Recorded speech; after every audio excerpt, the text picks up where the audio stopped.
You are now leaving Port Magsaysay Military Reservation. Ayan, nakalabas na kami ng part ng Port Magsaysay dito sa Santa Rosa. 6:40 na ng hapon.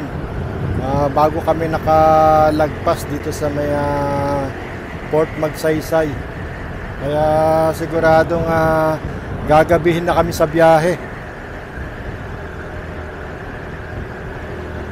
Ito lang ang maganda sa mga highway dito sa probinsya at halos konti lang yung nakakasabay mo sa biyahe, kaya mas mabilis yung biyahe namin.